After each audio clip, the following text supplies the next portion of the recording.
ఎందుకంటే మనం దీని మీద వాల్యూమ్స్ ఆఫ్ బుక్స్ రాయొచ్చు అంటే రాయొచ్చు. కొంతమంది మేధావులకి ఇస్తే చాలా గొప్ప మన 7 సిద్ధాంతాల గురించి చాలా చాలా పుస్తకాలు రాయొచ్చు. కానీ నేను పెట్టుకుంది ఏంటంటే చాలా తేలిగ్గా ఉండాలి. అందరికీ చదివేంత మన శివనాగరాజు గారికి ఒక పుస్తకాలు చదివేంత లక్ష్యం ఉండకపోవచ్చు. కానీ ఆయనకి ఏం కావాలి? ఒక ఏకవాక్యంలో ఒక భావాన్ని చెప్పగలగాలి. ఆయన కులాల ఐక్యత గురించి నాగరాజుకి అవగాహన ఉన్నంతగా మిగతా వాళ్ళకి ఎంత అవగాహన ఉంటుందో నాకు తెలియదు. ఎందుకంటే బట్టలు కుట్టేటప్పుడు తను ఏ కులాన్ని కుడతాడని చూడడం. అంటే మీరు అంత సింపుల్గా చూస్తే చాలా ఈజీగా ఉంటుంది. సో నేను అందుకు కులాల ఐక్యత మాట్లాడుతున్నప్పుడు చాలామంది వైసీపీ నాయకులు నేను కులాల గురించి మాట్లాడతానంటే, బాబు ఈ కులాలు నేను ప్రారంభించాను చెప్పండి. నిజంగా నాకు ఒక కులం కోసమే ఉండే వ్యక్తిని అయితే బాలినేని గారు ఎందుకు వస్తారు జనసేనలోకి? అంటే ఏముంటుంది? ఆయన ఏం చూసి ఉండాలి ఆయనలో? ఈ వ్యక్తి అందరి కోసం పనిచేస్తాడు, ఆ నమ్మకం లేకపోతే ఎందుకు వస్తారు? నాకు ఇది నా తపన ఏంటి, నా ప్రయత్నం ఏంటంటే ఎప్పుడు కూడా నాకు వైసీపీ పార్టీ కూడా నాకు వ్యక్తిగతంగా నాకు వాళ్ళు ఎవరితో శత్రుత్వం లేదు. నాకు వాళ్ళు ఎవరితో నాకు కోపాలు ఉండవు వాళ్ళ మీద. కాకపోతే ఏముంటుందో వాళ్ళ విధి విధానాల మీద నాకు విసుగుంటుంది. నేను ఏదైనా పాలసీ గురించి మాట్లాడుతున్నప్పుడు వ్యక్తిగత జీవితాలని హననం చేయటం, పర్సనల్గా అటాక్లు చేయటం, దీనివల్ల ఏమైపోద్దంటే ఒకసారి నేను గట్టిగా ఉండమని చెప్తాను, మెత్తగా ఉండాలి. కానీ మరీ ఇంకా మౌనంగా ఉన్నా ఒకసారి ఏమిటో వాళ్ళకి పేటరేగిపోతూ ఉంటారు. ఒకసారి మనం కూడా కొన్ని సందర్భాల్లో చాలా ధీటుగా సమాధానం చెప్పాల్సిన అవసరం ఉంది. ఎదుటి వ్యక్తి మాట్లాడే విధానాన్ని బట్టి మనం కూడా చెప్పాల్సి వస్తుంది. మన ఈ మధ్య నానాజీ గారు మాట్లాడింది చూశాను. అంటే అలాంటిది అంటే అందరూ ఆయన అంటాం మీరు ఎక్కువ మాట్లాడేశారు మాట్లాడుతూ ఉంటే నేను మీరు ఎంత మాట్లాడారు మీకు చెప్పాలి, వీడియోస్ పంపించాలి మీకు. నేను నానాజీ గారు మాట్లాడుతూ కూర్చోబెట్టి మేమే ఎంకరేజ్ చేసాం. కానీ మీరు ఎన్ని మాటలు మాట్లాడారు? ఆయన ప్రాంతంలోనే ఉండే ఒక వైసీపీ ఎమ్మెల్యే ఏం మాట్లాడారు మీరు? మేము మర్చిపోయాం అనుకుంటున్నావా? అంటే మీరు నోరు ఉన్నప్పుడు, మీ అధికారం ఉన్నప్పుడు మీరు ఇష్టానికి మాట్లాడేస్తారు. అప్పుడు మీకు అధికారం లేకపోయినా మీరు 11 సీట్లు వచ్చినా మీరు ఇంకా ఇష్టానికి మాట్లాడుతున్నారు. అది గొప్పతనం మీలో. I have to appreciate your commitment. వాళ్ళని చూసి మనం చాలా నేర్చుకోవాలి కదా. వాళ్ళు ఎంత కమిట్ 11 వచ్చినా మేము తగ్గమంటుంటారు. మీరు తగ్గకండి, మీరు ఒకటి వచ్చినా తగ్గకండి, అలాగే ఉన్నాను.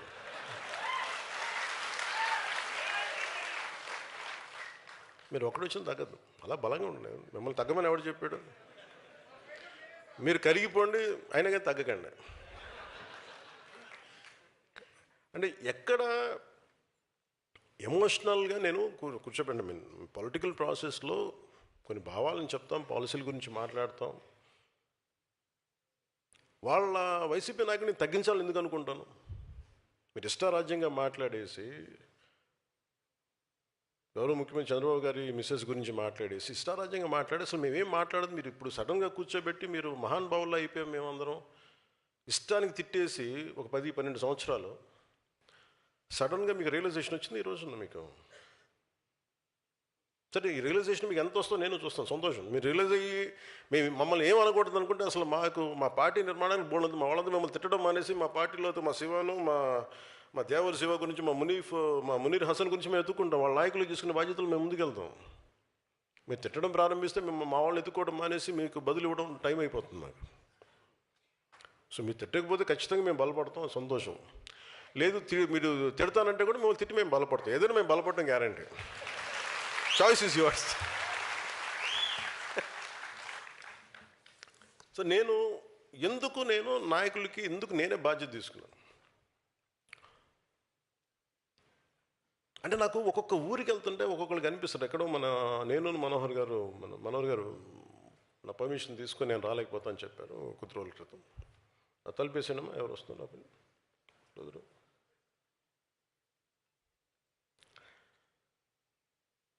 ఒక హుద్హుద్ తుఫాన్ అప్పుడు మేము వెళ్తూ ఉంటే మన శ్రీకాకుళంలో ఒక అబ్బాయి 22-23 ఉంటాయి, ఒక 10 కేజీలు బియ్యం కాదన్నా 10 సంవత్సరాల భవిష్యత్తు కావాలి. అంటే యువత తాలూకు కోపాలు, యువత తాలూకు వాళ్ళు ఏం అడుగుతున్నారు? జీవనం అడుగుతున్నారు. కేవలం మనం ఉచితాలు అడగట్లే యువత. ఉచితాలు ఎవరికి కావాలి? నిజంగా నిస్సహాయ పరిస్థితిలో ఉన్న వ్యక్తుల సమాజానికి ఉచితాలు కావాలి, ఖచ్చితంగా కావాలి. అలాంటి స్కీమ్స్ ఉండాలి. లేదంటే మనకి దివ్యాంగులకి పెన్షన్స్ పెరగాలంటే 5,000 కాదు, 4,000 కాదు, మనం 10,000 పెంచాం మన ప్రభుత్వం వచ్చాక. ఇలాంటివన్నీ ఉండాలి. ఎప్పుడు వెల్ఫేర్ స్కీమ్స్కి జనసేన ఎప్పుడు వ్యతిరేకం కాదు, ఉండాలి. కానీ వెల్ఫేర్ స్కీమ్స్ మీదే మనం ప్రభుత్వాన్ని నడిపేస్తాం, ఓట్లు వస్తాయంటే దాని మీద ఓట్లు పడవు అని అనడానికి క్లాసిక్ ఎగ్జాంపుల్ వైసీపీ. మేము బటన్ నొక్కేస్తాం, మీకు వెల్ఫేర్ స్కీమ్స్ పడతాయి, మీకు డబ్బులు వచ్చేస్తాయి అంటే కరెక్టే. హాస్పిటల్స్ ఇన్ఫ్రాస్ట్రక్చర్ వదిలేశారు మీరు. బటన్ నొక్కాం డబ్బులు పడ్డాయి అంటారు, కరెక్టే. మీరు హాస్పిటల్ ఇన్ఫ్రాస్ట్రక్చర్ వదిలేశారు. గవర్నమెంట్ హాస్పిటల్స్ ఎక్కడున్నాయి ఇప్పుడు అంత అద్భుతంగా? ఇప్పుడు తప్పని పెడతా ఉన్నాం ఎన్డీఏ ప్రభుత్వం వచ్చాక. ఎన్ని గవర్నమెంట్ హాస్పిటల్స్కి వెళ్తే క్వాలిటీ అత్యంత అద్భుతంగా ఉంటుంది. వై షుడ్ గో టు మన ఎందుకు ప్రైవేట్ హాస్పిటల్స్కి వెళ్ళగలిగే పరిస్థితులు ఎందుకు ఉండాలి? మన గవర్నమెంట్ హాస్పిటల్స్ కూడా బాగుండాలి కదా. తమిళనాడులో బాగుంటాయి, పాండిచేరిలో కానీ.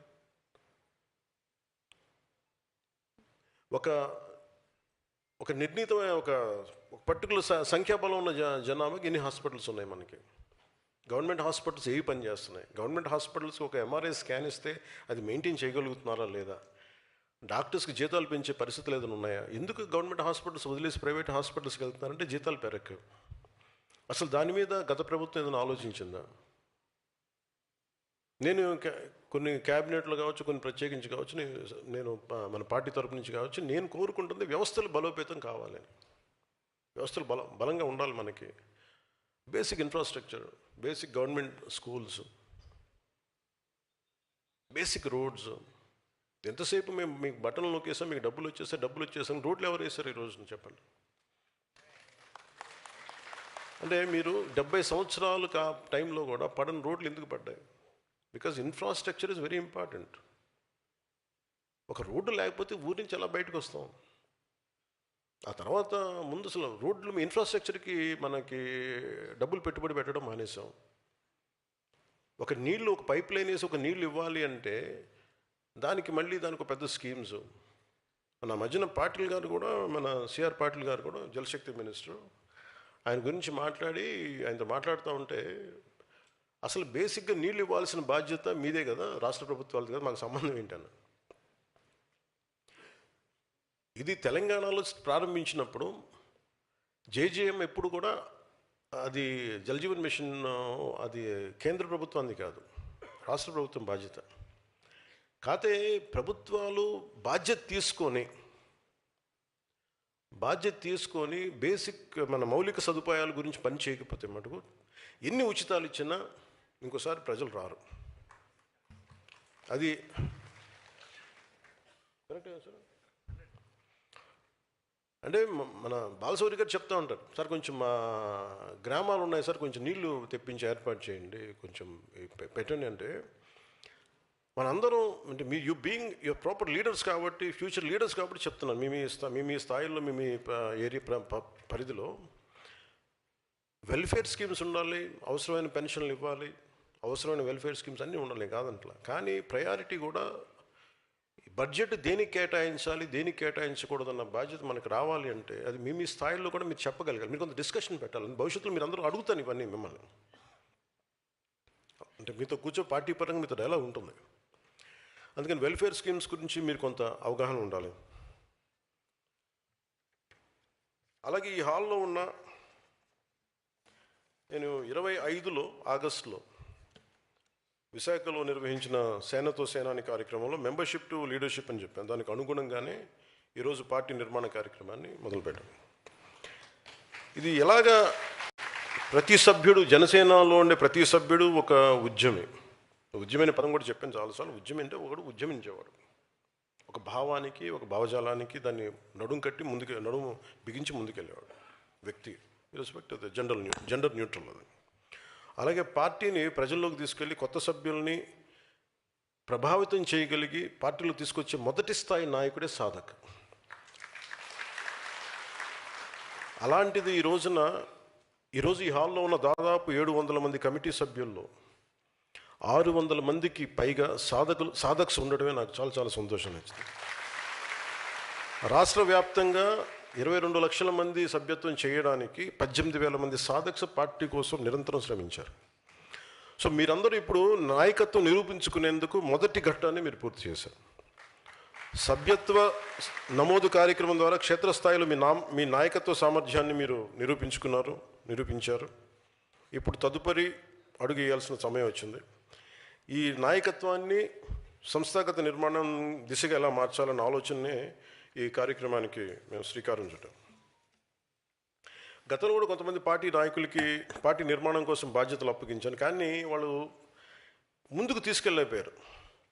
దేనికి ముందుకు తీసుకెళ్ళలేకపోయారు అంటానికి, తెనాల్లో ఉండే తను మార్నింగ్ టైలరింగ్ పని చేసుకుంటా సాయంత్రం పూట వెళ్ళి ఒక పార్టీ భావజాలానికి ఆకర్షితులై సభ్యత్వం చేసి ఇది మన పార్టీ అని చెప్పగలిగే ఒక తెనాల్లో ఒక చిన్నపాటి టౌన్లో ఉండే శివాన్ని ఎవరు గుర్తుపడతారు చెప్పండి? నాకు వాళ్ళందరూ తెలుసు. నాకు వాళ్ళ వల్లే జనసేన ఉందని తెలుసు. నాకు కాదది నేను అర్థం చేసుకున్నంతగా అంత ఓపికగా కనుక అందరూ అర్థం చేసుకుంటే ఈ పార్టీకి ఈ కార్యక్రమం ఈరోజు 22 లక్షలు కాదు, కోటి నిజంగా నేను చెప్పిన టైప్పుడు కానీ నన్ను అర్థం చేసుకున్న వాళ్ళకి పట్టుమని 10 మంది కనుకుంటుంటే నా చుట్టుపక్కల నేనేం మాట్లాడుతున్నాను, ఎట్లా కనెక్ట్ అవ్వ దాని మీద కనుక నేను చెప్పింది నాకేం చేయక్కర్లా. నేను చెప్పింది తూచా తప్పకుండా పాటిస్తే ఈ పార్టీకి నేను చెప్తాను కదా, తక్కువలో తక్కువ జనసేనది 1 కోటి మంది సభ్యత్వం ఉండేది ఈరోజు. కాదే అర్థం చేసుకోవడం టైం పడద్దు. అంటే ఎవరితో మాట్లాడాలి, ప్రతి చిన్నపాటి వీధురుగాలికి చెదిరిపోయే సమూహం మనకు అవసరం లేదు. అంటే గంగిగోపాలు గరిట ఉంటే చాలు మనకి, బిందెడు గాడిద పాలు ఉంటే ప్రయోజనం ఏంటి మనకి? సో నేను అనుకుంటుంది జనసేనకి నమ్మిన వాళ్ళు 18,000 మంది సాధక్స్. ఒక దీంట్లో ఎంతమంది నిలబడతారు ఎన్ని ఇంకా మనం ఫిల్టర్ చేస్తే కనీసం ఒక 5,000 మంది ఉన్నారనుకోండి. 5,000 మంది, do think it's a small army? ఒక 100 మంది కూర్చోబెట్టి మాట్లాడితే సమూహాలు కదిలిపోతాయి, నిలబడాలి దానికి. అలాంటిది 18,000 మంది సాధక్స్ ఉన్నారు. వీళ్ళని కరెక్ట్గా నాయకత్వం దిశగా చూపించగలిగితే మీది మామూలు శక్తి అనుకుంటున్నారా మీరు? మీ శక్తిని అర్థం చేసుకోవాలి అంటే నేనే కూర్చోవాలనిపించింది నాకు. మీ శక్తి నాకు బాగా తెలుసు. అంటే నేను ఎందుకు మాట్లాడగలను, బలంగా ఎక్కడికైనా మాట్లాడగలంటే నాలా ఎవరి భావం ఉంటుంది? నాయకుడు అనేవాడు ఎవరి భావం మాట్లాడాలి? ప్రజల భావం మాట్లాడాలి. అంతేగాని కూర్చోబెట్టి కన్వీనియంట్గా ఓట్లు పడతాయి అనే భావాలు నేను మాట్లాడిన. ఏది సరైందో అదే మాట్లాడతాను నేను. అది మన పార్టీకి సంబంధించిన సరే. సో అందుకని మిమ్మల్ని అర్థం చేసుకోవడానికి సో నేను ఎందుకు మిమ్మల్ని పెట్టాను సాధకులుగా 700 మంది సభ్యుల్లో 600 మందిని మిమ్మల్ని ఎందుకే పెట్టామంటే, ఒక 10 సంవత్సరాలు మీరు గుర్తింపుగా నోచుకోవాలి, 12 సంవత్సరాలు కానీ మీరు పని చేసుకుంటూ వెళ్ళిపోయారు. సో మీకు గుర్తింపు లేకపోతే బాధ ఎలా ఉంటుందో మీకు బాగా తెలుసు.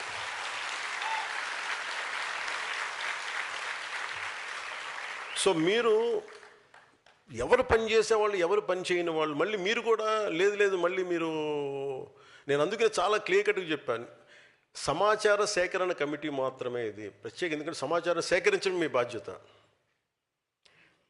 సో ఇది నేను ప్రత్యేకించి చెప్పి నేను దీంట్లో ఏం చేశానంటే, మీకు మీ నియోజకవర్గాల్లో కావచ్చు, మీ మండలాల్లో కావచ్చు, పంచాయతీల్లో కావచ్చు, మీరు ఉండే పార్లమెంట్లో కావచ్చు, ఏ వ్యక్తి పని చేస్తాడు, ఏ వ్యక్తి పని చేయడు, మన పరిశీలకులుగా పంపిస్తున్న మన ఎంపీలు కావచ్చు, ఎమ్మెల్సీలు కావచ్చు, ఎమ్మెల్యేలు కావచ్చు, సీనియర్ నాయకులు వాళ్ళకి తెలియజెప్పాలి. మీరు ఒకసారి మీరు అర్థం చేసుకోగలరు. అందుకని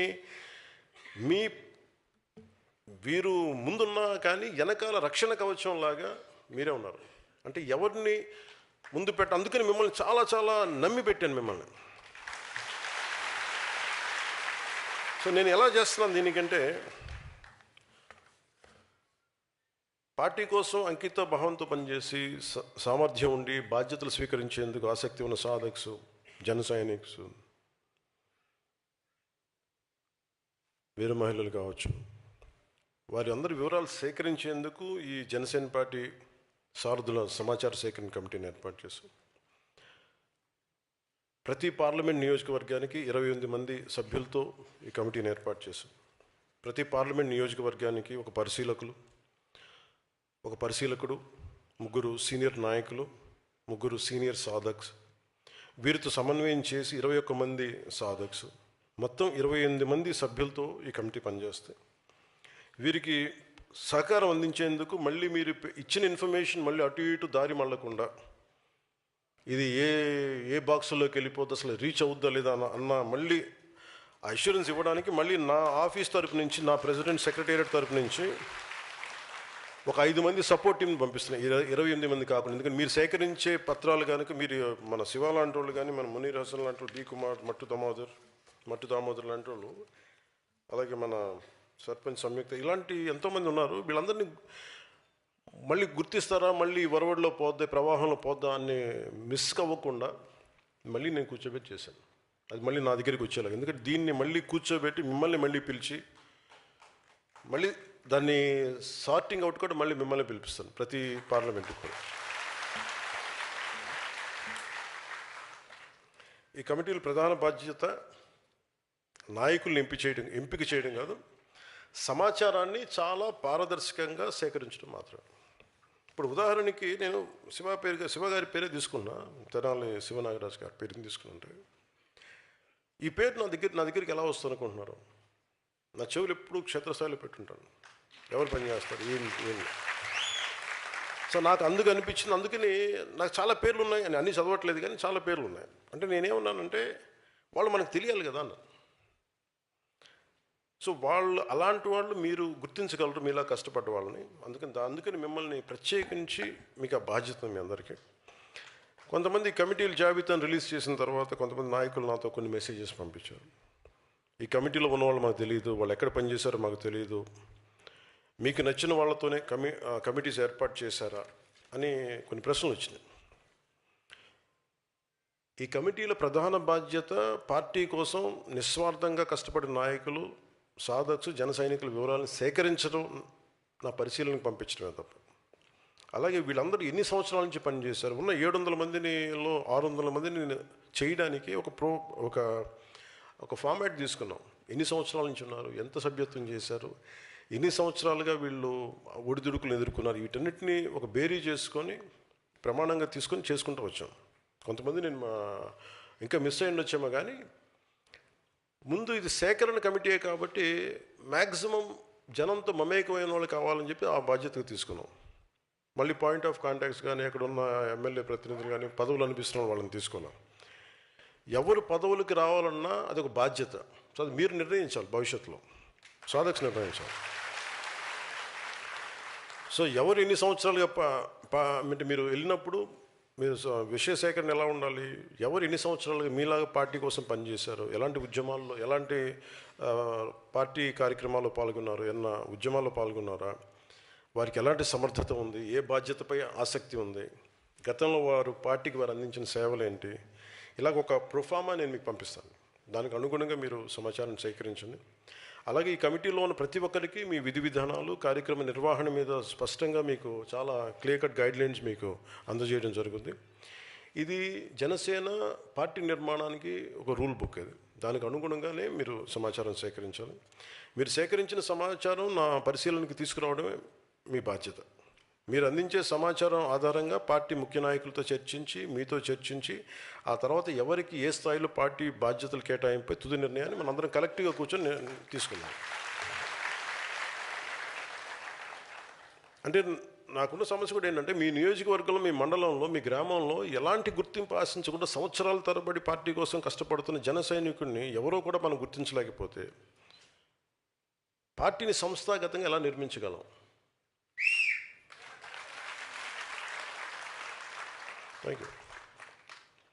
మీ చేతలాగా కరెక్ట్ అనిపించడం చేస్తాను. ఎందుకంటే బాగాలేదనుకోండి మీరే తిడతారు నన్ను, అందుకని కాదు. నన్ను కళ్ళు మూసిపోయి నేను కనిపించవయ్యాన్ని నాకు అనిపిస్తాయి. కాదే సహాయం ఒక్కడిని ఎన్ని పనులు చేయగలను చెప్పండి. అంటే పార్టీ కోసం పనిచేసే కార్యకర్తలను గుర్తించే నాయకత్వం లేకపోవడంలో స్వయంగా నేను ఈ ప్రక్రియను ప్రారంభించాను. సరిపోవట్లా. అంటే ప్రాబ్లం ఏముందంటే, ఒక పొలిటికల్ పార్టీ ఎవరైనా స్టార్ట్ చేసేయగలరు కానీ జనసేన ఒక పెక్యులర్ పరిస్థితిలో ఉంది. వాళ్ళందరికీ నేనంటే ఇష్టం, నా భావజాలం అంటే ఇష్టం. సో వాళ్ళందరూ డైరెక్ట్గా మేము నీకు ఒకసారి మంచి నాయకులను పంపించిన మీతో సంబంధం లేదు, మేము డైరెక్ట్ పవన్ కళ్యాణ్ మాట్లాడతాం.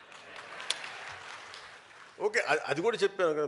అంటే ఎక్కడి నుంచి అభిమానులుగా ఉండి లేదంటే భావజాలానికి ఆకర్షితులై వాళ్ళందరినీ చాలామంది పెద్ద పెద్ద నాయకులు వచ్చి ఈ యువత గోల భరించలేక వాళ్ళు వెళ్ళిపోయిన సందర్భాలు చాలా ఉన్నాయి. మేము వస్తాం సార్, మీ వాళ్ళు మమ్మల్ని పనివారు రానివ్వరు అంట. అంటే మీరు కూడా ఒకసారి ఎలా ఉంటారంటే మీరు చాలా పొసెసివ్గా. ఇప్పుడు చూడండి, మనం ఒక పొద్దున ఏదో చూస్తూ ఉన్నాం, అంటే ప్రేమతో దగ్గర తీసుకోవడానికిను ప్రేమతో బంధించేయడానికిను ప్రేమతోటి దగ్గరగా పెట్టుకోవడం చాలా తేడా ఉంది. ప్రేమ ఎలా ఉండాలంటే, ఒక చిన్న పక్షి ఫోటోగ్రాఫ్ చూపించాడు. ఆ చిన్న పక్షిని ఇలా గుప్పిట్లో బంధించేశారు అనుకో, నాకు ఇష్టమైన పక్షిని, అది నలిగిపోతుంది ఇట్లా. నిజంగా ప్రేమ ఉన్న చోట అంటే అది అలా ఉంటే అది వాళ్ళుద్ది అలా వచ్చి. సో మన అభిమానం, మన ప్రేమ ఎలా ఉండాలి అంటే ఎదిగేలా ఉండాలి. మొక్క ఎదగకుండా రోజు దానికి రాళ్ళు కట్టేసాం అనుకోండి, ఆ మొక్క అది అలా ఉంగిపోతూ ఉంటుంది. చూడటానికి మహావృక్షంలో ఉంటుంది కానీ బోన్సాయి మొక్కలో ఉండిపోతుంది. జనసేన అలా చేయకండి, అదో మహావృక్షం, అది ఎలా ఎదగనివ్వండి. ఎదిగితే ఆ కొమ్మల మీద మీరు అందరూ కూర్చోవచ్చు. సో అందుకనే ఈ కమిటీలో ఉన్నవారు ఎవరు కూడా బయట నుంచి వచ్చిన వ్యక్తులు కాదు. క్షేత్రస్థాయిలో పార్టీ సభ్యత, ఇందాక చెప్పినట్టుగా పార్టీ సభ్యత నమోదు కార్యక్రమాన్ని విజయవంతంగా చేసిన నాయకులు వాళ్ళు, ప్రజల్లోకి పార్టీని తీసుకెళ్ళిన వాళ్ళు, ఎలాంటి పదవులు లేకపోయినా, ఎలాంటి గుర్తింపు కోసం ఆశించి పనిచేయాలి. గుర్తింపు ఉన్నా లేకపోయినా పర్లేదు, మా జనసేన కోసం నేను పనిచేసిన వాళ్ళని తీసుకున్నాను. ఈ కమిటీలో ఒక ఆటో డ్రైవర్ దగ్గర నుంచి ఒక టీ షాప్ నడిపే వ్యక్తి ఉన్నారు, గృహిణి ఉన్నారు, రోజువారీ కూలీ చేసుకుంటూ పార్టీ కోసం పనిచేసిన వ్యక్తులు ఉన్నారు.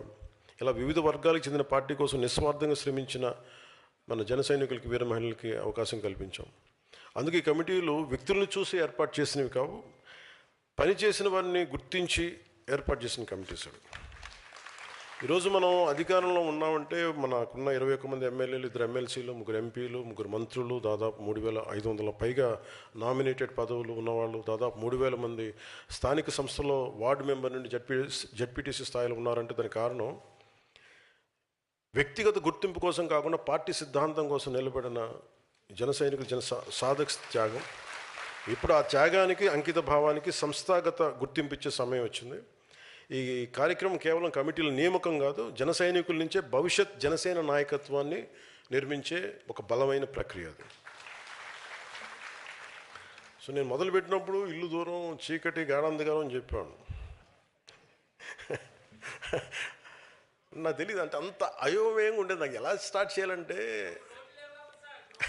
అదే కరెక్ట్. అంటే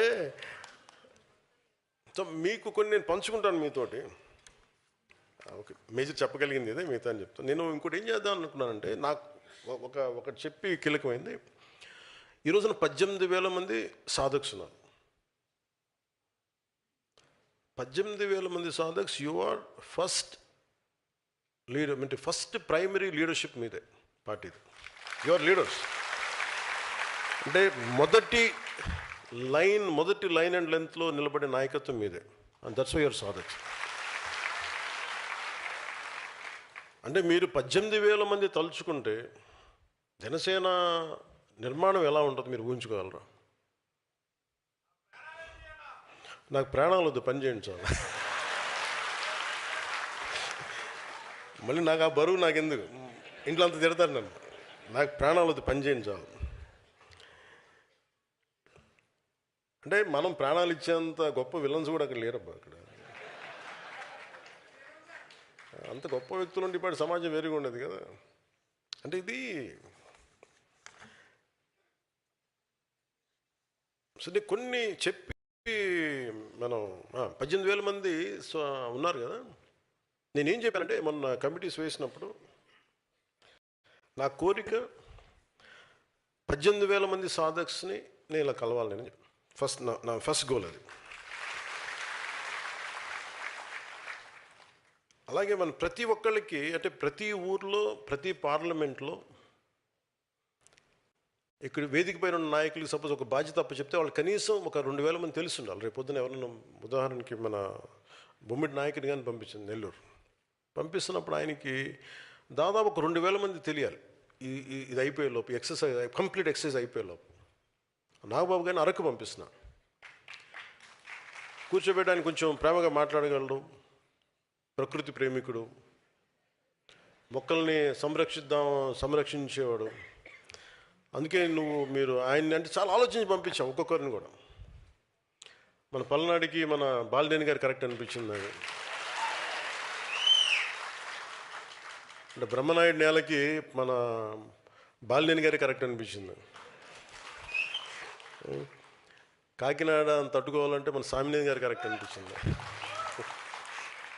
అసలు ఒక్కొక్కరిని నేను ఒకటి 10 సార్లు ఆలోచించి మిగతా వాళ్ళతో మాట్లాడి అన్ని నిర్ణయాలు ఎందుకు తీసుకుంటున్నా 10 సార్లు మాట్లాడి కింద క్షేత్రస్థాయిలో మాట్లాడి ఒక్కడికి అన్నీ ఏం తెలుస్తాయి చెప్పండి, అందరితో 10 మందితో మాట్లాడాలి కదా. అలాగే మన దుర్గేష్ గారిని అమలాపురం పంపితే బంధువులు ఎక్కువ అండి, మళ్ళీ ఏం జరుగుతుందో తెలియదన్న మొహాట పడతారేమో అనిపించలేదు. ఎందుకంటే సరదాగా చెప్తున్నాను కానీ ఒకసారి మొహాటాలు ఉండి మనోడేనండి కొంచెం పెట్టేయండి అంటే కబుక్కి మొహాట పెట్టి పెట్టేస్తారా.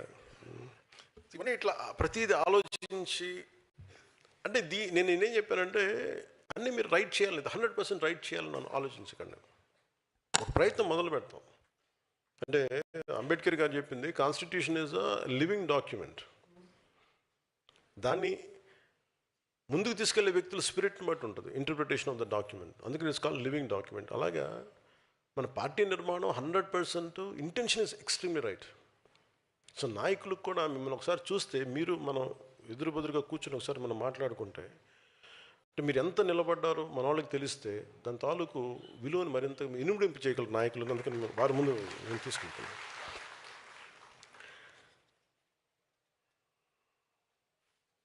బాబు కొంచెం సౌండ్ తగ్గించండమ్మా, అందులో బయటికి వెళ్ళి కరెక్ట్ చేయండి.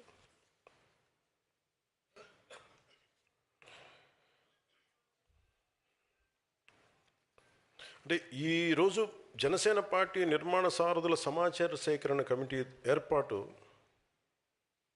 నా మాటని చాలా క్షుణ్ణంగా తీసుకోండి, అంటే జాగ్రత్తగా వినండి. ఈరోజు మీరు ఎవరినైతే తీసుకుంటున్నారో ఈ నిర్మాణ సారథుల సమాచార సేకరణ భవిష్యత్ ఆంధ్రప్రదేశ్ నాయకత్వం ఇక్కడి నుంచే వస్తుంది బలవంతం. అన్ని స్థాయిల్లో అంటే వ్యవస్థలు బలోపేతం చేయాలి అంటే వ్యక్తులు లేనిది వ్యవస్థను బలోపేతం చేయలేము. ఎలాంటి వ్యవస్థ, బలమైన వ్యవస్థ కావాలంటే బలహీన చేతుల వ్యవస్థ పెడితే వీగిపోద్ది. అంటే మీరందరూ నలిగారు, పుష్కర కాలం పైన నలిగారు మీరందరూ. సో మీరు ఏ పనులు చేస్తున్నారు, మీరు శ్రామికుల, మీరు ఏ పని చేస్తారు నాకు అది మీ దేశానికి పనికొచ్చే ఒక బలమైన రిసోర్సా లేదని చూస్తాను, అంతే చూస్తున్నాను మిమ్మల్ని. ఇలాగా మీరు మీకు బాధ్యతలు అప్పచెప్పే ఇవన్నీ కూడా మేజర్గా కులాలు మీ భవిష్యత్తులో చాలా మాట్లాడుతూ ఎక్కువ వస్తాయి మీకు ఇవన్నీ. ఇది మటుకు మీరు ఒక కీలకమైన మీరు అర్థం చేసుకొని ముందుకెళ్ళాలి. నేను ఆల్వేస్ బిలీవ్ అంటే నా పూర్తి నమ్మకం నాకు దేశమే. నాకు కులం అనేది మనకు సామాజిక చిత్రపటం, అది మన సామాజిక సత్యం, అదొక సోషల్ రియాలిటీ. దాన్ని మనం నేను మార్చాలని ప్రయత్నం చేయను, సరిదిద్దాలని కూడా ప్రయత్నం చేయను. కులాల ఐక్యత అనేది ఎందుకు పదే మాట్లాడుతుంటారు, చాలామంది మాట్లాడుతూ ఉంటారు, చూస్తూ ఉంటాను. పవన్ కళ్యాణ్ నుంచి కులాల గురించి తెగ మాట్లాడతాడు అందరినీ. అంటే నేను చెప్పాను, నేను ఎప్పుడు కులం కార్డు తీసుకొని నేను ఎప్పుడు పాలిటిక్స్ చెయ్యను కూడా భవిష్యత్తులో. నేను రాష్ట్రం బాగుండాలి లేదా దేశం బాగుండాలి, మానవత్వం చచ్చిపోకూడదు, ఈ మూడింటి మీదే ఉంటుంది. కులం ఎప్పుడు కూడా ఇంటి గడప లోపల ఆగిపోవాలి, నేను కోరుకునేది అదే. గడప దాటామా మన సంస్కృతి, మన భాష, మన ధర్మాలు అవి బాధ్యత అవ్వాలి. ఇంకొక 10 అడుగులు వేసామా మానవత్వం, దేశమే గుర్తుకుండాలి.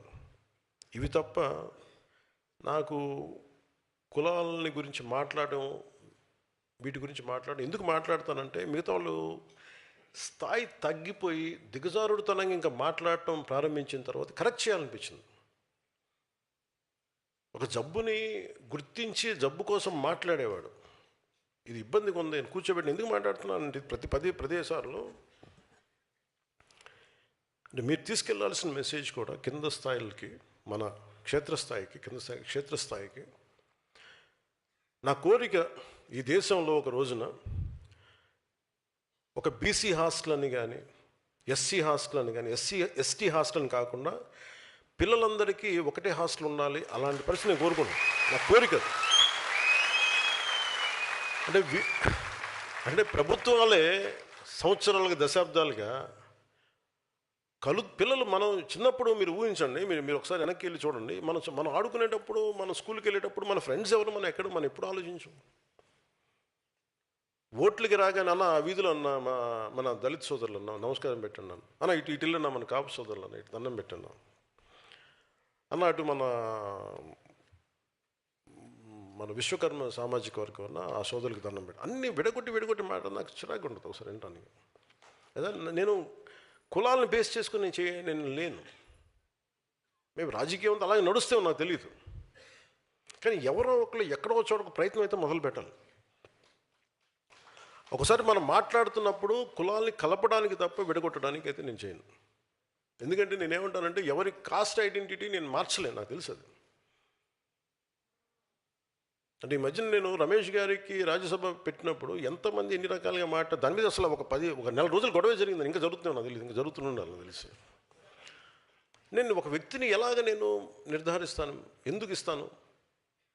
మరి శివ గారిని గుర్తించినట్టుగానే, మునీర్ని గుర్తించినట్టుగానే రమేష్ గారిని కూడా అలాగే గుర్తిస్తాను నేను. అలా గుర్తించకపోతే తప్పు చేసిన అవుతాను కదా. అంటే నువ్వు కూర్చోబెట్టి ఇప్పుడు నిజంగా మనతో పాటు ఒక 10 మంది ఉండి ఆయనతో సరిసమానంగా కొద్దిమంది ఉండి అలాగే పనిచేసి వాళ్ళు ఎవరు లేకుండా ఆయన ఒక్కరికి ఇచ్చామంటే అర్థం ఉంది. అందరూ వెళ్ళిపోయిన తర్వాత ఆయనకి ఇస్తే ఇప్పుడు బాధపడే ప్రయోజనం ఏంటి అంటారు. సో ఇది కొన్నిసార్లు నేను మాట్లాడుతాను బలంగా, అంతేగాని దాన్ని కూర్చోబెట్టి మీ పొలిటికల్ గెయిన్స్ కోసం జనసేన అంటూ అది రైట్ కాదు. మెయిన్గా మీకు భవిష్యత్తులో వచ్చేది కూడా చెప్తున్నాను. మొన్న రాజమండ్రిలో మీరు కొంతమంది చూసే ఉండొచ్చు. రాజమండ్రి వచ్చినప్పుడు చాలామంది బీసీ నాయకులు చాలామంది నా దగ్గరికి వచ్చారు. ఈవెన్ తెలంగాణలో కూడా సామాజిక తెలంగాణ అని మాట్లాడుతూ ఉంటారు. ఎందుకు ఇన్ని బలమైన కులాలుండి ఎందుకు అధికారంలోకి రాలేకపోతున్నాయి అని మాట్లాడుతూ ఉంటే బీసీ నాయకులందరికీ చెప్పాను. దాదాపు 105 కిలోల పైన 105 కులాల పైన ఉంటాయి బీసీ సామాజిక వర్గాలు అన్నీ కలిపి. ఒక్కొక్క కులంలో కొన్ని ఉపతెగలు ఉంటాయి. కాపుల్లో బలిజ, తెలగ, ఒంటరి ఇలాంటి సమూహాలు. మొన్న మాట్లాడినందుకు ఏంటి కోపం చెప్పండి వీళ్ళందరికీ? మాకు సంఖ్యాబలం ఉంది, మాకు ఎవరు ఇవ్వట్లేదంటే మిమ్మల్ని మీరు అడిగే స్థితిలో ఎందుకు పెట్టుకున్నారు? మిమ్మల్ని మీరు ఒకళ్ళు ఇచ్చే పరిస్థితులు ఎందుకు పెట్టుకున్నారు మిమ్మల్ని మీరు? అంటే మీకు ఐక్యత లేదు. మీకు ఐక్యత లేనప్పుడు ఏం జరుగుతుంది? బీసీ నాయకులు కూడా అదే చెప్పాను. నేను ఇవ్వడానికి నేనెవరన్నాను? మా బీసీలని చేయంటే బీసీలని చేయడానికి నేనెవరన్నాను? పవన్ కళ్యాణ్ ఎవడు? పవన్ కళ్యాణ్ దిగొచ్చాడండి. అసలు మీరు ఎవరిని కూడా 50% ఉన్న బీసీ కులాలన్నీ కూడా అసలు మీకు ఎవరైనా ఇవ్వాల్సిన అవసరం ఏముందంట? మీరు అందరూ కలెక్టివ్గా ఉంటే మీరు 10 మందికి ఇవ్వగలిగే పరిస్థితుల్లో మీరున్నారు. మీరు ఉండాలి. కానీ మీరు ఎంతసేపు దేహి అని మీరు ఎందుకు అనుకుంటున్నారు? మీరు అంటే మీకు ఏం జరుగుతుందంటే మీరు గొడవలప్పుడు మటుకు అందరికి ఏకమవుతున్నారు. కానీ నిజంగా ఎప్పుడైతే ఓట్లు రావాలో అప్పుడు మటుకు మీరు నాయకత్వం లోపం కావచ్చు, రకరకాలుగా ముక్కలుగా విడిపోయి ట్రెడిషనల్ పార్టీస్కి మీరు వెళ్ళిపోతున్నారు.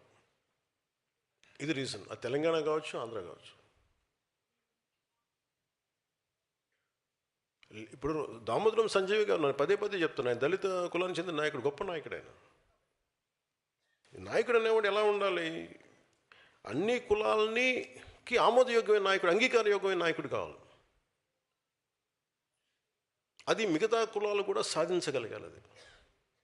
అది కాపుల్లో కావచ్చు, బీసీ కులాల్లో కావచ్చు, యాదవ, గౌడ, సెట్టిబల్జీ కులాల్లో కావచ్చు, ఇచ్చేది అన్ని బీసీ కులాల్లో కావచ్చు, ఎస్టీ కులాల్లో కావచ్చు, దళిత కులాల్లో కావచ్చు. అది వచ్చిన రోజునే చాలామంది నాయకులు ఇప్పుడు తెర వెనక్కి కూర్చోబెట్టి ఇప్పుడు అలాంటప్పుడు మీరు కనుక మీరు బలపడితే మీకు వైసీపీ లాంటి పార్టీ మీకు అవసరం ఉండదు. నాలాంటి తిట్టాల్సిన అవసరం కూడా మీకు ఉండదు. అలాంటి ఇన్సిగ్నిఫికెంట్ అయిపోతాడు. నిజంగా మీరు మీరు అలాంటి స్థాయికి ఎదగాలని మనస్ఫూర్తి కోరుకుంటున్నాను ఈరోజు, మనస్ఫూర్తిగా. అంటే ఎందుకు మీకు చెప్తున్నానండి, ఇది అధికారానికి దూరంగా ఉన్న అనేక సామాజిక వర్గాల గురించి అందరూ ఎప్పుడు మాట్లాడుతూనే ఉంటారు, ఇందాక చెప్పినట్టుగా. కానీ వారికి నిజంగా సాధికారత వైపు అడుగులు వేస్తున్నారా లేదా, లేక వారు అసంతృప్తితోనే రాజకీయ మూలధనంగా మిమ్మల్ని ఉపయోగించుకుంటున్నారా? నేను కులాన్ని రాజకీయ పెట్టుబడిగా నేను పెట్టను. అందుకే నేను ఎప్పుడు కులం అని మాట్లాడను. కులాన్ని గౌరవిస్తాను అంటాను. అందుకని కులాల ఐక్యతనే కోరుకుంటాను తప్ప నేను ఎప్పుడు ఏం కోరుకుంటాను, దేశం, నా నేల, సమాజం కోరుకుంటాను. మన దేశంలో బహుజన్ సమాజ్ పార్టీ సామాజిక న్యాయం కోసం ఒక పెద్ద రాజకీయ ఉద్యమాన్ని నిర్మించింది. అది లక్షలాది మందికి, కాంశీరామ్ గారి నేతృత్వంలో లక్షలాది మందికి రాజకీయ స్వరం అయింది, అది గొంతైంది, బలమైన గళమైంది. ఇది భారతదేశ ప్రజాస్వామ్యంలో చాలా చాలా కీలకమైన ఒక అధ్యాయం ఇది. కానీ అది ఒక పాఠం కూడా నేర్పించింది.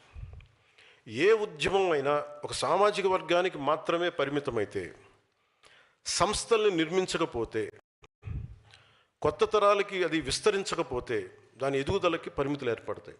అందుకని ఈ రోజున బహుజన్ సమాజ్ పార్టీ ఎదుగుదల ఆగలేక పరిమితం అయిపోయింది.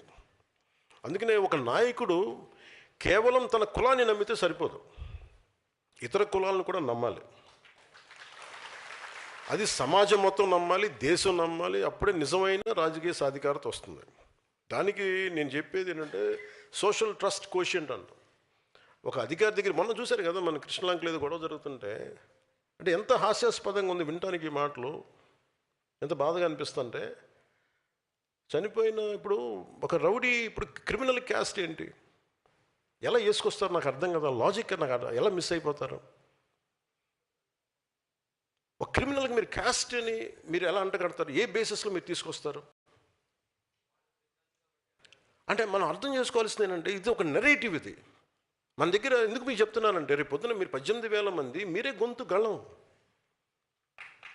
మన దగ్గర ఛానల్స్ లేవు, పేపర్ లేవు, టీవీలు లేవు. నేను 18లో 19లో మాట్లాడుతుంటే నేను చెప్పేవాడిని, అరే నాన్న తమ్ముడు మీ ఫేస్బుక్లో నా ఆయుధాలు రా బాబు అంటే, అన్న అలాగే చేసి నిలబెట్టారు ఈరోజు. నేను బట్ 5 సంవత్సరాలు పట్టింది నిలబడ్డానికి. అంటే మీరు అధికారానికి దూరంగా ఉన్న వర్గాలని అధికారంలో తీసుకురావటం ఒక రాజకీయ విజయం అది. కానీ అన్ని వర్గాలని అంగీకరించే నాయకత్వంగా తీర్చిదిద్దటం ఒక సామాజిక విజయం. నేను సామాజిక విజయం వైపు వెళ్తున్నాను. అంటే ఏంటి, మీరు కూర్చోబెట్టి ఈ 3 కులాలని మనం పెట్టి మార్చేసుకుంటే మనకు అధికారం వస్తుంది, రావచ్చు, మనకు తెలియదు. బట్ కానీ అది పొలిటికల్ విక్టరీ అవుద్ది కానీ సోషల్ విక్టరీ అవుతుంది. వేరే జనసేన ప్రయత్నిస్తున్నది ఏంటంటే సామాజిక విజయం, సోషల్ విక్టరీ. ఎవరు అధికారంలోకి వచ్చినా మనకేం కాదు అనే భద్రత మిగతా కులాలకి చాలా చాలా ఎసెన్షియల్. ఇది అంటే ఉదాహరణకి, ఇది మీరు వేదిక పైన ఉన్న నాయకులు కానీ మీరందరూ ఆలోచించండి. మాధ్యమాలు చూస్తున్న, సామాజిక మాధ్యమాలు కానీ ప్రసార మాధ్యమాలు చూస్తున్న వాళ్ళు కానీ ప్రతి సామాన్య పౌరులు మీరు కూడా ఆలోచించండి. అందరినీ మనం ఒక ఘాటును కట్టేయడానికి ప్రయత్నం చేస్తారు. వీళ్ళు they are not about one caste. ఒక గ్రూప్ ఉండాలి అంతే, ఒక 10 మంది. అధికారం వాళ్ళ చేతిలోనే ఉండాలి, దానికి కులం లేదు. దానికి వాళ్ళందరూ చూడండి ఒక గ్రూపు. ఇప్పుడు మీరు వైసీపీ అనగానే మీరు ఏమనుకుంటారు, ఒక సామాజిక వర్గానికి చెందిన గ్రూప్ కాదు అది, ఒక వర్గానికి చెందించిన గుంపు అది. వాళ్ళు దేనైనా వాడతారు, వాళ్ళ కులాన్ని వాడచ్చు, మతాన్ని వాడచ్చు, లేదా ఇంకా రకరకాలు వాడచ్చు. మీరు చూడండి, మనల్ని తిట్టేవాడు, మీరు ఇదే వేదిక పైన చెప్తున్నా, గతంలో వైసీపీకి పనిచేసిన నాయకులు కూడా వేదిక పైన ఉన్నారు. బాలినేని గారు కానీ, సామినేని గారు కానీ. వీళ్ళు ఎప్పుడన్నా ఈ 5 సంవత్సరాల కాలంలో ఎప్పుడన్నా మనల్ని దిగజారిపోయి తిట్టిన దాఖలాలు మీరు విన్నారా ఎప్పుడన్నా?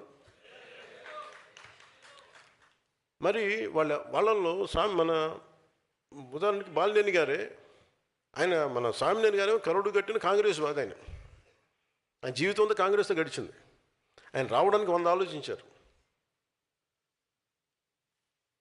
సో సహజమైన లాయల్టీ కాంగ్రెస్ వైపే ఉంటుంది. కానీ దాన్ని దాటుకొని వచ్చారంటే ఆయనకు అర్థమవుతుంది ఇది రైట్ కాదని. అదే బాలినేని గారు, మన రాజశేఖర రెడ్డి గారు చనిపోయినప్పుడు ఆయన కోసం వాళ్ళ నాయకులు, మన గత ముఖ్యమంత్రి కోసం ఆయన రాజీనామా చేశారు. మన మంత్రి, క్యాబినెట్ మినిస్టర్గా ఉంది. అంటే అలాంటి వ్యక్తి బయటకు వచ్చిన దాంట్లో కులం ఎక్కడుందంటున్నాను నేను. ఆయన విభేదించి ఎందుకు బయటకు రావాల్సింది సరిగ్గా లేదు. ఇదైతే రైట్ కాదు, ఇలాంటి రాజకీయం రైట్ కాదు, విచ్ఛిన్నమైన రాజకీయం రైట్ కాదు. సో అక్కడ ఎక్కడ కులం అనేది లేదు. అది నా మాట చెప్పడానికి చెప్తున్నాను ఇదంతా. ఇప్పుడు నన్ను తిట్టే వాళ్ళందరూ చూడండి, నన్ను తిట్టిన వాళ్ళు ఇప్పుడు దాకా అందరు కాపులు తిట్టారు నన్ను. అంటే భుజాలు ఎవరి భుజాల మీద పెట్టి మీరు కాలుస్తున్నారు తుపాకులు. అంటే మీకు ఇది చాలా జాగ్రత్తగా చూడాలి. అంటే వీళ్ళు ఏం చేస్తున్నారు, మీ సబ్ టెక్స్ట్, మీరు మాట్లాడేది ఒకటి, చూసేది ఒకటి, చెవులకి మీ భావం ఏమి వెళ్తుంది లోపలికి. వీళ్ళు చాలా ఒక పథకం ప్రకారం అందరికీ ఇది ఆమోదయోగ్యం ఏమన్నా తెలీదు. జనసేన అంటే ఇష్టపడని వర్గాలు ఏవైనా కావచ్చు. నేను ముందే చెప్పాను, నేను ఎప్పుడు కులాలని చాలా ఒక ఎనలైటికల్గానే చూస్తాను. నేను కులాలని ఒక సోషల్ డాక్టరింగ్ పర్స్పెక్టివ్లోనే చూస్తాను. వాళ్ళు ఏం చేస్తున్నారు, ప్రతిసారి తిట్టడం, కాపు నాయకుల చేత తిట్టిస్తారు. లింగంనేని రమేష్ గారికి ఇస్తే వాళ్ళే తిడతారు. లేదంటే ఒక కుర్రాడు 14 ఏళ్ళ ఆడబిడ్డని 3 రోజులు గదిలో బంధించి చాలా రకాలుగా హింసించి చెప్పుకోలేక బయటికి ఇవన్నీ వస్తే అలాంటి వాడు ఏమైపోయారో తెలియదని ఆ కేసు కోర్టులో జరుగుతుంది. అతనికి వత్తాసుగా వీళ్ళందరూ వెళ్తారు. తల్లి బాధ వేరే, తల్లి బాధ నేను అర్థం చేసుకోగలను. కానీ అతను చేసే వృత్తి ఏదో క్రిమినల్, అతను ప్రొఫెషనల్ క్రిమినల్. అతను ఒక ప్రొఫెషనల్ క్రిమినల్లో ఎలా వెనకేసుకొస్తారు, ఏ బేసిస్లో వెనకేసుకొస్తారు? Just because he's your caste. మీ కులం అయితే సరిపోద్దా? అంటే చిన్నప్పుడు మనం వినేవాళ్ళం కదా, show me your friend, I tell you who you are అంటారు ఎవరన్నా. అలాగే మీ నాయకుడిని చెప్పండి, అతనేంటో మీరేంటో నేను చెప్తానని. ఇప్పుడు చూడండి, సోకాల్ లీడర్స్ అందరూ ఎలాంటి వైపు మగ్గుతున్నారు వీళ్ళందరూ. అంటే ఏం మెసేజ్ ఇస్తున్నారు వీళ్ళందరూ? ఉదాహరణకి చాలా కులాలు ఉన్నాయి. ఉదాహరణకి ఫర్ ఎగ్జాంపుల్ కాపు కులాన్ని తీసుకుందాం. ఈ మధ్యన మనకి ఎక్కువ వినిపిస్తుంది కాబట్టి. వీళ్ళు కాపులను ఎలా ప్రొజెక్ట్ చేస్తున్నారు? ప్రతిసారి ఈ 4-5 మంది ఫేసులు కనిపిస్తాయి. మన బూతులు తిట్టేవాళ్ళు, కాపులు బూతులు తిడతారు. ఈ కృష్ణ ఏదో పేరు ఉంది, వీళ్ళు క్రిమినల్,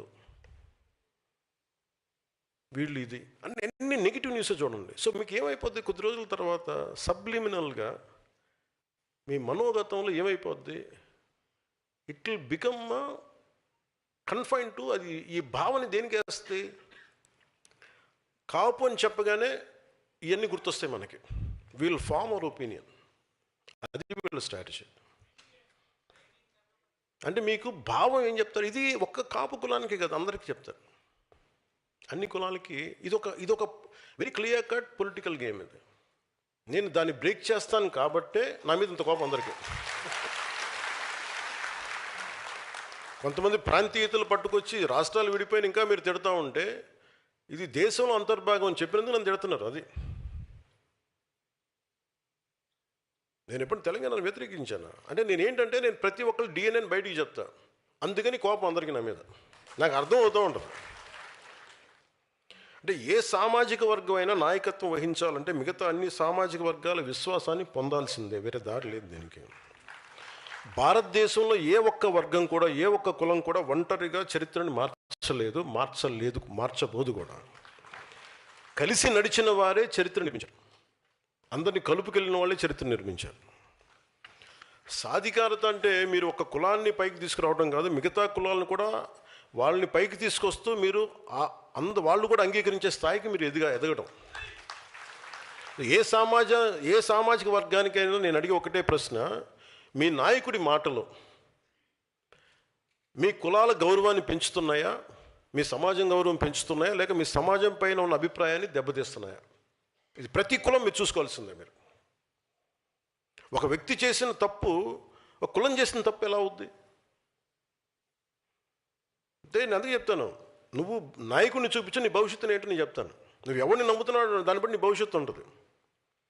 ఇలాగ బూతులు తిట్టేవాడు నమ్మితే 11కి వచ్చారు, 151కి వస్తారు.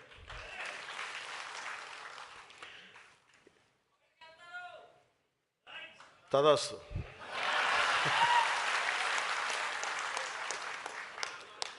నీలో అమోఘమైన తపోశక్తి ఉంది, నువ్వు సాధించుగా.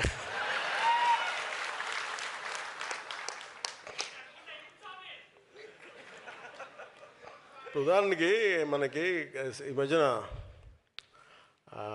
శ్రీకాకుళంలో ఇలా మాట్లాడుతూ ఉంటే, ఆయన ఎమ్మెల్యే అనుకుంటా, ఎమ్మెల్సీ గుర్తురాలేదు, ఆయన ఇష్టం వచ్చిన మాట్లాడుతుంటే సడన్గా అరెస్ట్ చేయగానే అసలు ఆ కేసు కూడా నా మీద పెట్టారంట, నన్ను తిడితే పెట్టారంట, నాకు అది కూడా తెలియదు. నాకు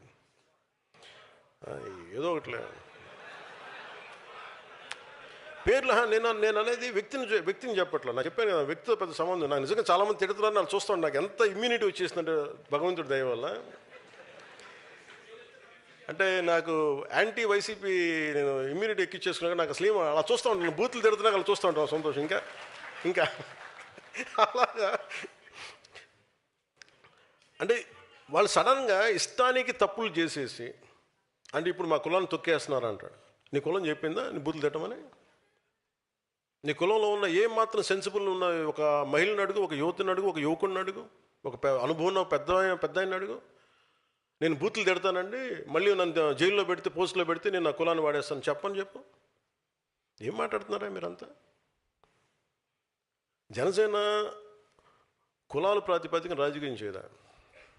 కానీ మీరు చేసిన తప్పులు చేస్తున్న మటుకు నేను చెప్తున్నాను, మా వాళ్ళు ఎంత మాట్లాడతారో, మా నాయకులు కానీ మీరు కానీ ఎంత చేస్తారో నాకు తెలియదు. కానీ నేనైతే తప్పు మీరు ఇష్టం వచ్చినట్టు బూతులు తిట్టేసి క్రైములు చేసి కులాలు వెనక దాక్కుంటే నేను మటుకు దానికి బలంగా ఖండిస్తాను. అంతవరకు నాకు ఆ భయాలు లేవు నాకు.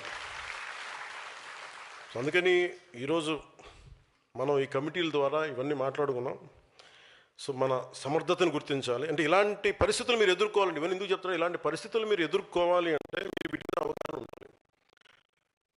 చాలామందికి నాయకులు చెప్తున్నారు, ఈ మధ్యన మన రాజు చెప్పిన మీరు మాట్లాడుతుంటే మనం అందరం అడిగారు, అడ్డుపడుతుంది ఎవరు మాట్లాడుతున్నారు ఏంటంటే మీరు ఏం చెప్తారు అని అంటే ప్రశ్న చెప్తారంటే చెప్తాను. తప్పు చెప్పారు, తెలంగాణ ఉదాహరణ చెప్పారు. తెలంగాణలో నేను చెప్తున్నా, ఎవరు ఎంపీ ఎమ్మెల్యేలు కూడా కాదు, వాళ్ళు వేరు నెత్తురు ఇదేం లేదు.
మనకి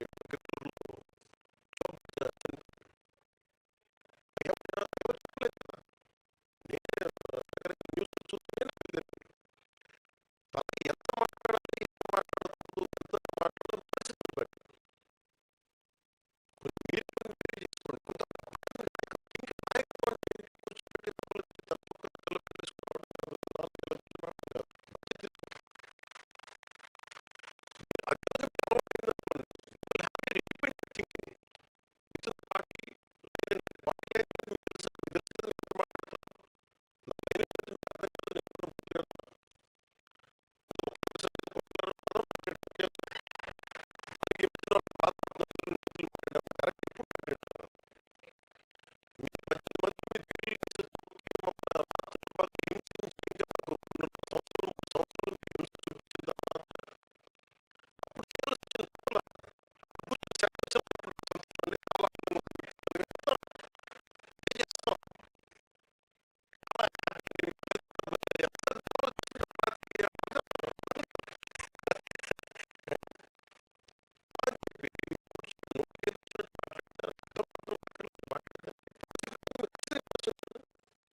అన్నీ ఉంటేనే హీజ్ అ లీడర్. సో మీ 18,000 మంది అలాంటి నాయకులు కావాలి.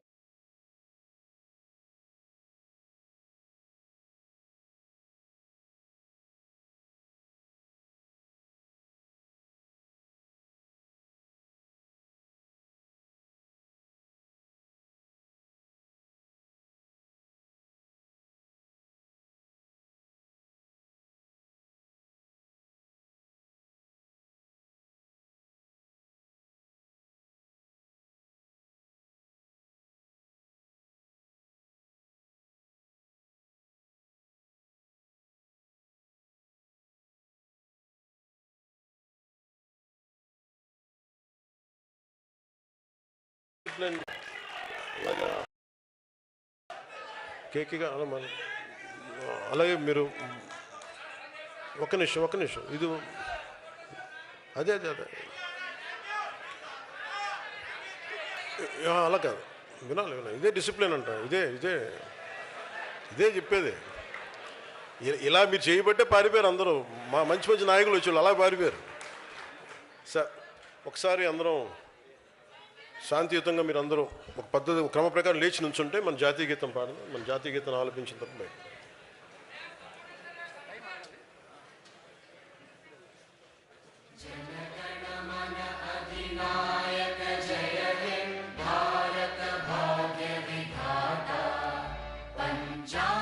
सिंध गुजरात मराठा द्राविड उत्कल बंगा विंध्य हिमाचल यमुना गंगा उच्चल जलधि तरंगा तव शुभ नामे जागे तव शुभ आशीष मांगे गाहे तव जय गाथा जनगण मंगलदायक जय हे भारत भाग्य विधाता जय हे जय हे जय हे जय जय